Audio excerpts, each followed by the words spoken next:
Danko bafethu, welcome to Kaizer Chiefs True News Sport. Namhlanje sizokhuluma ngeKaizer Chiefs bafethu, isquad lesi sambile bese sikhulume ngeformation bafethu. Danko, please subscribe, share, comment and like bafethu. Siyabonga kakhulu isupport enisinikeza yona bafethu. Siyabonga kakhulu ngathi ngaqhubeka nisinikeza yona. Ake singene ematchini bafethu yakusasa. I think i-Kaizer Chiefs management I think iyawasebenzisa amathuba afana nokuthi basebenzisa boVilakazi ama-youngsters because vele mayengabe la ma-senior players engakunikezi lutho bafethu, you have to ukuthi unikeze ama-youngsters nawo akhona ukuthi siwabone ukuthi asiphatheleni because nawo ukuze abe ngama-seniors aqala khona kuma-youngsters njengama-seniors njengamanje aqale khona ukuthi abe ngama-youngsters. And into ebaluleke kakhulu bafethu ukuthi njengoba ngihlezi ngisho ngithi i-combination yama-players kumele uwazi ama-players wakho ukuthi adlala kanjani, and then ungafaki abantu abangena-discipline kodwa ufake abantu abane-discipline. Sengathi i-match yakusasa bafethu ingaba kanjena: uPeterson as a-goalkeeper, bese uMarco left winger, Msimango Kwinika, because uMsimango, the reason why ngikhetha uMsimango over ulona uMiguel, it's because uMsimango is tall bafethu, and then uKwinika is tall as well, and then bese bafaka uMonyane lapha esayidini. uMonyane is quick, and then uMarco naye is quick, but the problem is anga-overlapi kakhulu aye phambili. And then bese kube noMthetho bafethu. uMthetho naye i-key player lethu ezi-Kaizer Chiefs. Engathi bangafaka umuntu ofana noMabuye bafethu, because uMabuye is not only a midfielder, he can score as well. Uyakhona ukuthi mayebona ukuthi ama-players mayangabe uthola ukuthi mhlambe awa-attack, let's say ama-forward players awa-attack, uyakwazi ukuthi amake sure ukuthi nawe uyahamba eyowasiza lapha. So we need someone like this o-creative, yabo. And then bese kube uVilakazi sengiyaqala ukuthi ngimjwayele kule position ayidlalayo, kodwa it's not good for him. I think number 10 was going to be good, and then uShabalala abe yi-winger because uShabalala une-speed and uyakhona ukuthi adribble ama-player, especially 1v1, yabo. He is good on that. So and then bese kube uVelebhayi is also good bafethu. He is also good ekudlaleni. Uyawazi ukuthi naye athatha i-1v1 and then adribble akhathe back, so he's a good player. And then uIgodaro naye is good, and the other thing is quick. Iyo lento ebaluleke kakhulu bafethu emaplayeni ethu ukuthi sibe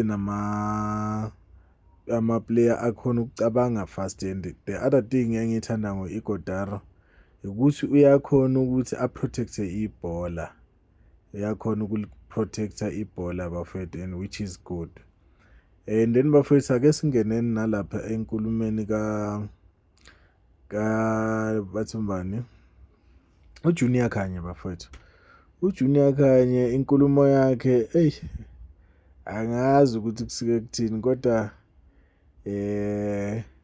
abantu abafana noJunior Khanye akusibantu okumele bathathele ekhanda, because bangabe iwinile iKaizer Chiefs, he is so disappointed, yabona, ukuthi iwinile iKaizer Chiefs naye nje unkululeko. So into sometimes ababuye bayikhulume nje usuke ubona ukuthi kuba nalento nje jealous njenge-Kaizer Chiefs, kodwa it's not something that we have to take into our hearts as ama-fans bafethu be-Kaizer Chiefs, because ama-critics ahlezi akhona.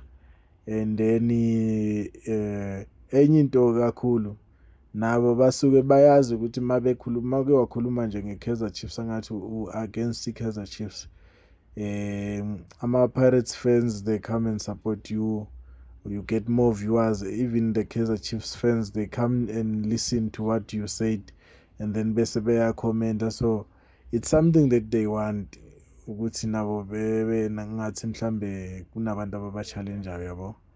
So ake nilalele bafowethu bese niyajaja, and then i-squad ngizophinde ngikhulume ngaso lapha kuma-short videos.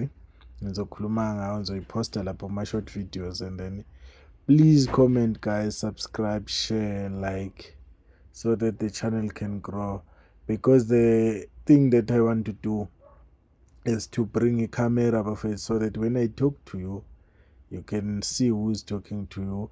And then I want to bring abanye abantu on the picture so that we can talk football, because this is a platform to talk football bafowethu. Ake silaleleni lana ukuthi uJunior Khanye ubethini bafowethu. Ake simlaleleni ukuthi ebethini lana. 4-3, if I'm not mistaken, 4. Beating African team, Simba, but a very weak Simba. I need to be realistic. But well done to Kaizer Chiefs in your we don't know much of the team, but experience it in the tournament. Also travel away. I'm not too sure with their character. We're not. I'm calling talent in terms of Kaizer Chiefs players.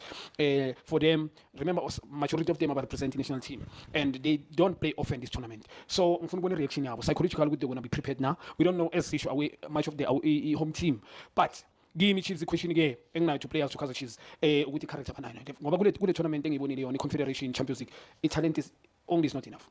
Psychologically, we will not treat you a home ground advantage by 7 Yeah, we didn't know about Ilipopo until Pirates went there and was training. It was so ridiculous because the Pirates is clearly better than Ilipopo. Yeah. But when they traveled away, things happened behind the scenes that we didn't know. Yeah. So Pirates yeah, and coach Kaizer Chiefs, I don't think they trust themselves that much.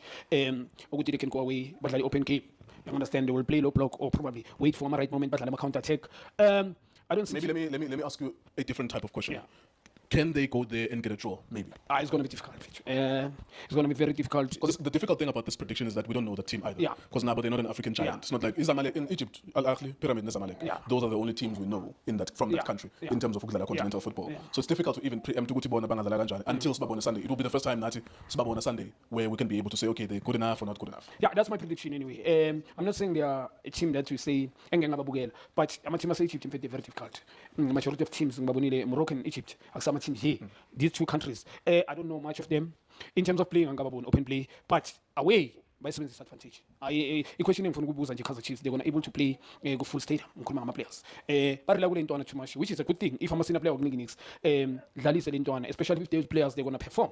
But now they're gonna able to come out with the throne. For me, just to the point, I don't know much of the team, but the home ground advantage, I see the team. I think is Waitata. Okay, we shall see. We'll see them on Sunday at 6 p.m. It will be the first time that we see Al Masry. Of course, if it was Zamalek, it's a different story because Zamalek are a historic team. They are the second best team in Egypt after Al Ahly from a historical perspective. Of course, in the last 6 years, Pyramids as well have become the second best team after Al Ahly in Egypt. Al Masry, we'll see them as they play against Kaizer Chiefs. They'll play at 6 p.m. on Sunday. Will be. Hey mara, uJunior Khanye nayo ubuya bhede na inkosi yami. Wow. I-team edlala ne-Kaizer Chiefs ukuthi ayinyoka efile ayikho nje ayidlali, and then ngapha uthi i-Kaizer Chiefs ngeke izidraw ngeke iziwine, kusho ukuthi nje ilanda kuyodliwa nje yiyo lento ayishoyo. Kanti koze kube nini nje uJunior Khanye ahleza criticize i-Kaizer Chiefs, wayengakaze nje ayifisele okuhle, especially